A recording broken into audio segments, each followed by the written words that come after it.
Could they be in the Elite Eight? Ooh. Could they? All right. I know who to ask about what happened last night. We'll bring Duke into the mix as well. It is our buddy Brian Geisinger. All right. What happened last night? Nobody better to analyze that. Look ahead as well. Our friend, the basketball brain himself, Brian Geisinger. Split the action on Substack. We should do that, all of us. All right, let's get right to it, sir. North Carolina opened up a can on San Diego State last night, and it was almost from the very beginning after they stopped turning it over the first, 4, 5, 6 possessions. Mm-hmm. And then the 3-ball just went crazy. I don't know, what did they make their first 4 or 5? They were, 7 out of 9 in the first half. Is it that simple? They just shot the ball so well?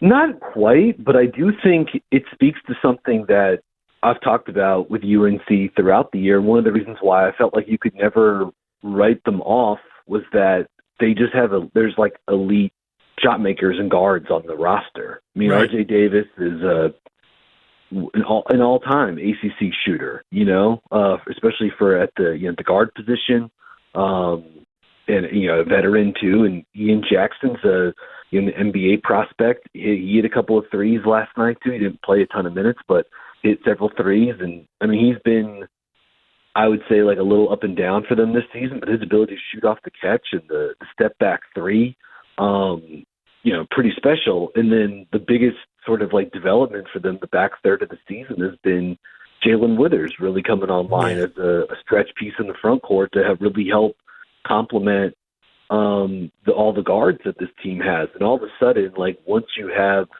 that the taller forward that can step out and hit shots like that, well then it also opens things up for the pick and roll with Van Allen Lubin. And like that's the thing that he does best as an offensive player, right? Like he's not a low post target in the way that someone like Armando Bacot was, but he's athletic and he can rim run and get downhill, and then that also helps open up things in the pick and roll for either Cadeau, or it helps open up stuff on the weak side for guys like Davis and Jackson too. So I think having that stretch shooting component with Withers has really like added a breath of fresh air to the offense.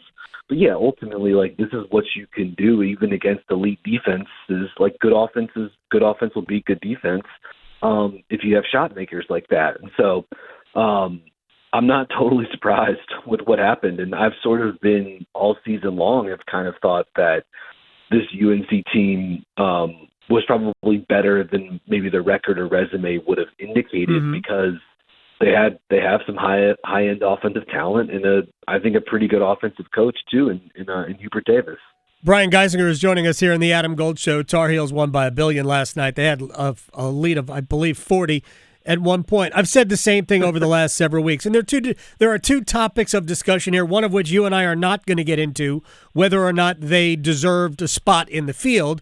But I have been saying for weeks that if they get in, they're going to win games. I promised I would bet them to get to the Sweet 16, and I believe they will get to the Sweet 16. Defensively, they were really good last night, and I think that triggered everything. It got their offense going and all of that. Now, San Diego State is the worst was the worst offensive at-large team. They were one of the worst offensive teams in the entire field, regardless, automatic or at-large bid. I think they ranked 58th in offense out of the 68 teams. But their defense did look good.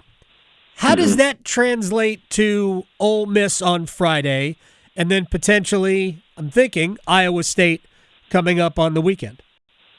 Yeah, I mean, look, I know San Diego State not a good offensive team, but UNC did a number on Miles Byrd last night. Yeah. Miles Bird's an NBA player, so I mean I know it's not maybe a collective, not an elite offense, but I would absolutely say like a really good offensive piece that had probably one of his worst games of the season last night against UNC.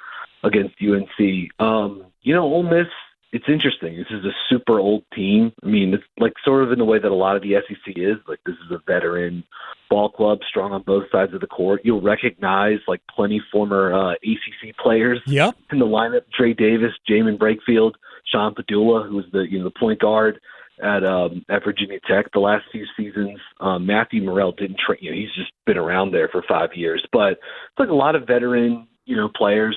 And a team that really emphasizes, taking care of the ball and just kind of beating you with a collective offensively too. So I think it's a team that if UNC can take away the middle of the floor, take away the paint.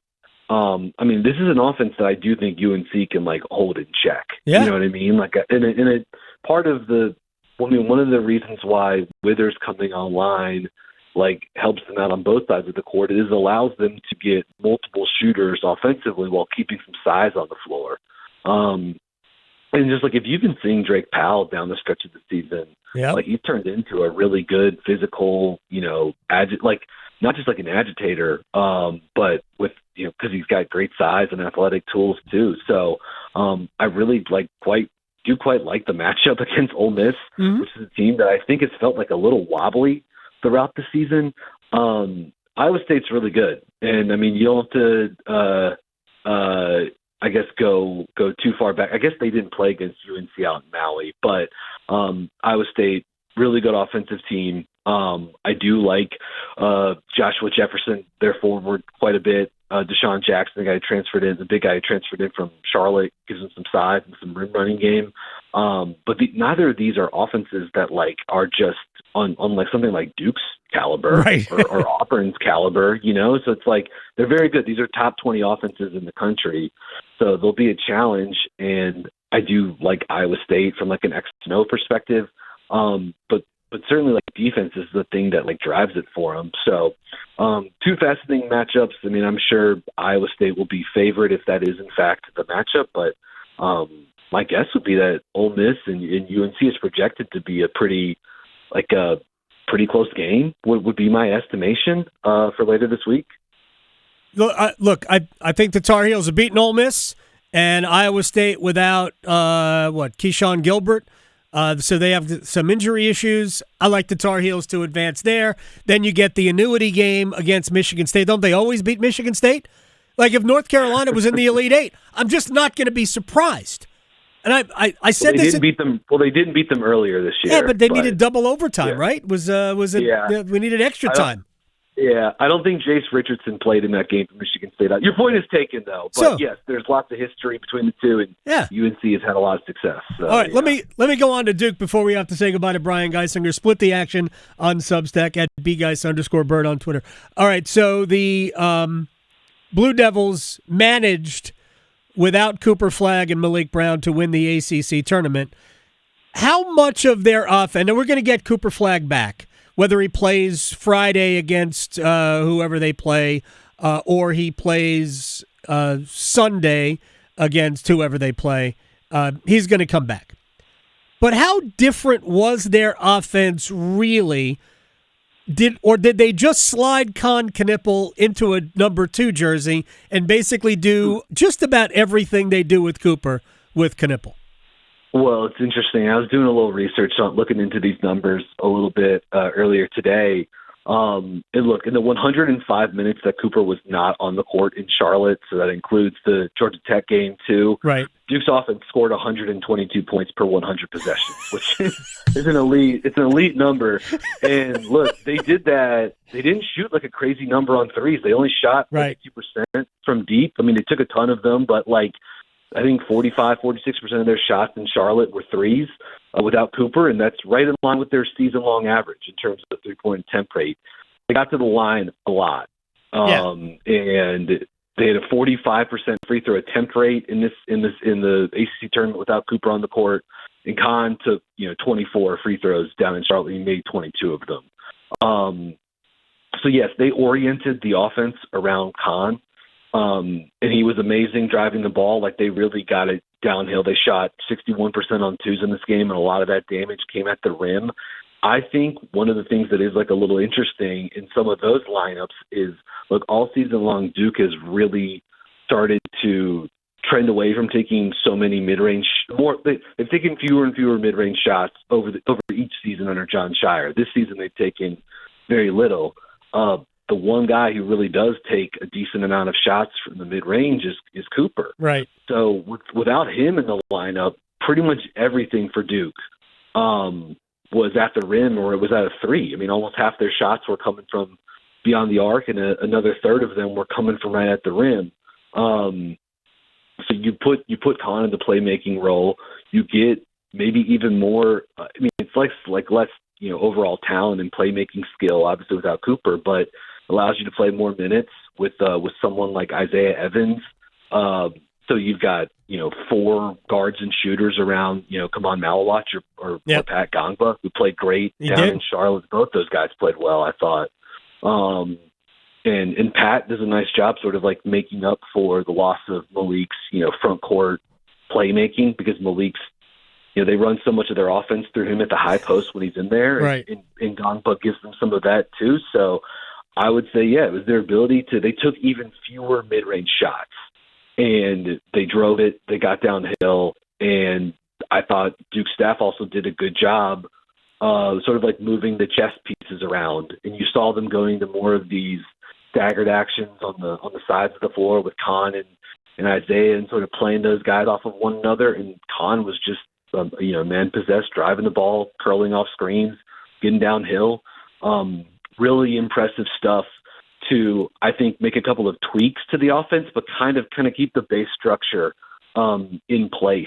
So very impressive. But certainly you want number 2 back on the floor for Duke for the stretch run here. It should be fun. Have you filled out a bracket? No, I have not filled out a bracket yet. The way I tend to do it, I've been doing this with my godfather up in Michigan since I was a little kid, and we go round by round filling them out. Okay. So I actually kind of like that, because then a clunker of a first round doesn't totally throttle you a little bit. So I have not filled out a bracket. I probably will between. But wanted to probably see some of the first 4 action before I actually put pen to paper here. Gotcha. All right, Tarheels to the Elite 8.